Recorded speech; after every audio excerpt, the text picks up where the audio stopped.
Hi, Bob. Good morning. Morning. Thanks for being with us today. Could you please introduce yourself? Well, I'm Bob Morton. I'm the president of the European Association of People Management until the 31st of December. I'm also chair of the Chartered Institute of Personnel Development in the UK, the Enterprises Board of the UK. Okay. So, as you've mentioned, you've been the president of EAPM since 2012. So what were the highlights of these past 5 years? Oh my goodness, there are quite a few, but let me pick on some of the key ones. I picked up from Izzy Behar. I took over from Izzy, and what we set in motion was in effect a modernisation of EAPM because we were founded in 1962. Yeah. And we're now 31 countries. And what we wanted to do was to make sure not just the technical side, if you like, our statutes, but also our purpose and objectives were up to date, modernised and future looking. So over the last 2 years in particular, we've undergone a journey of doing all of the technical, modernising the statutes and so on, but also changing the structure so that it became more inclusive, more collaborative, and also more focused. So we have now, as of in fact yesterday, we have a new structure in terms of an executive board and committees which are now energised to carry on day-to-day work for EAPM. So that for me has been a real highlight, that we've managed to get from a very traditional structure into a more modern, future-looking structure, so we can now really concentrate on what do we do for the people that work in organisations, rather than worry about how do we run EAPM. Okay. So that's a real milestone, I think, that we managed to do that. And also, the other milestone for me as a president has been the fact we've managed to increase our membership. We've brought in new countries. Okay. So we brought in Iceland. Nice. Which, of course, is a wonderful country, but very small, but it's fantastic. And quite far. We brought them in.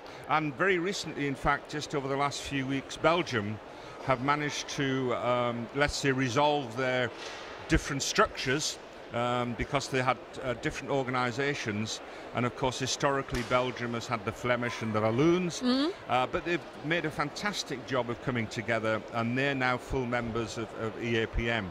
So we're making progress, and I was thinking this morning when we were listening to the opening at the Congress, we've actually got more members than the European Commission. We're bigger. So, well, not in money, but but no, it's been a real fascinating journey over the last 2 years. And the other highlight, I must say, has been meeting all of the different national associations. There's such a variety. We have countries who've been around for a long time as founders of EAPM, but we've got modern, emerging, new states, new national organisations. It's terrific to meet them. Thank you. And as president of EAPM, you've been at the heart of, let's say, European exchange of HR practices. And what would you say are the main challenges now faced by HR professionals today, and what to expect tomorrow also? Yeah, oh gosh. I think a lot of the challenges have always been there. You know, there's some fundamental challenges in organisations, which is how do you engage and motivate and encourage people to give of their best, but also in an environment that their work is good. So I think there's a fundamental challenge for HR people, and by the way, not just in Europe, this is a world challenge, is that we make places which are better to work. Okay. And that the work that they do is fulfilling and better. So there's a foundation that we have a really positive working environment where people feel as if they can contribute, but also it's our responsibility to create environments where people it's what I call well-being at work. A positive working environment is really critical. So that's the foundation. I think the absolute key challenges in Europe, apart from obviously the social challenges which we're going through at the moment, and I'll ignore Brexit for the moment if one can, but I think there are two really major challenges. One is that if we, and this is not to do with Brexit, the major challenges are, first of all, the demographics of Europe. And by that, if you look at the social structure of the population, we have whole issues around about people who are disenfranchised, disadvantaged in terms of the world of work. But we also have a situation where the age structure is changing enormously. And what we've got for the first time in any world of work, we have 4 generations together. We have baby boomers, we have the Generation X, the Generation Y, and then you've got the millenniums. And the millenniums are now coming into the workforce. Now, there's going to ultimately be another generation, which is Generation Alpha. And Generation Alpha is the digital native, if you like, the young kid nowadays of 1, 2, 3 years old. Of course, they're not going to work at that age, but they're now playing with these. They're being brought up in an environment which, in terms of digitalization, social media, is changing so rapidly. Now, from an HR perspective in Europe, you've got people like, say, me and maybe less mature people, but our view of the world is extremely different from somebody who's a millennium or somebody who's Gen Y, for example. And we have to bear in mind that here we are trying to sometimes impose ways of working in organizations which are not suitable in today and tomorrow's context. Now, I think that's a huge challenge. There's also the fact that we've got a lot of young people coming to the workforce with very different value systems and drivers to what, say, I did. You know, I came into the workforce a long time ago, but with a view saying, you know, I need to work, I've got an economic model and so on, and I want to progress. Modern youth have very different drivers and value systems sometimes. What's really interesting, there have been studies recently where people will join an organization because of its culture and values, not because of a profession. They will join because that organization is doing good. Either for society or for the environment that it's in. So those drivers are very different. So I think that's a huge challenge for HR. The other challenge, quite frankly, is going to be just in digitization. Because my concern, my real worry is we forget, when we talk about human resources, we forget the word human. And it's very easy in these days of algorithms, digitization, and changing jobs completely. But it's still at the heart of those jobs are people, and we mustn't forget that we do have people who make organizations work. Of course we can work very differently. Of course we have remote and virtual access. We've changed the whole pattern and world of work, but at the heart of work is still people. And we really have to keep the human and human resources for me. That's the other big challenge. In Europe, and especially against our background, and we know what's happened over the last 2 or 3 years socially with migration, these huge challenges of these poor people coming in from different countries, and all of the social problems that's creating across Europe.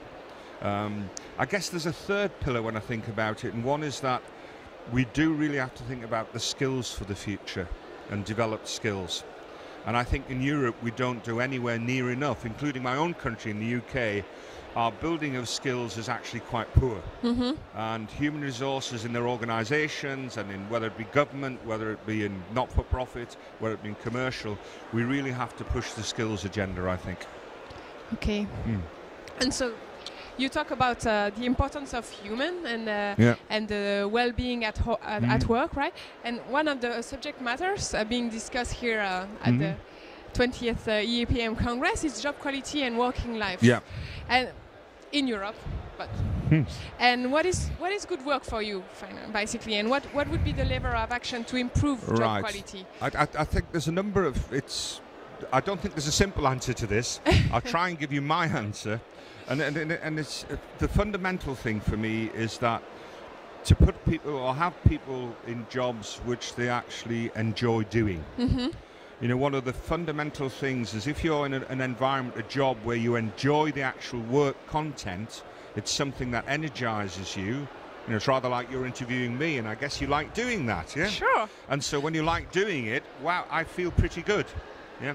So the fundamental thing, we can't please everybody, of course, and we can't fit everybody, but trying to find an environment where people are giving work which suits them and which they feel they're giving value in.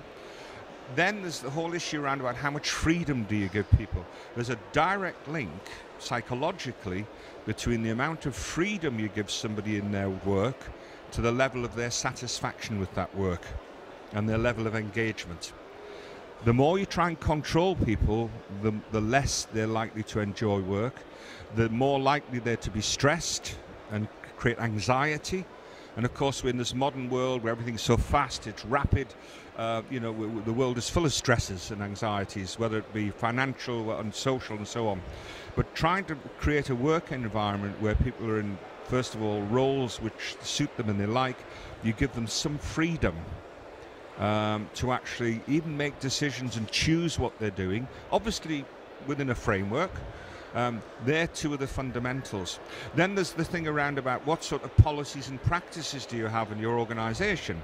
So, you know, increasingly we know that we have to bring more women back into work. We've been absolutely very poor about this in Europe, I think, although we're improving.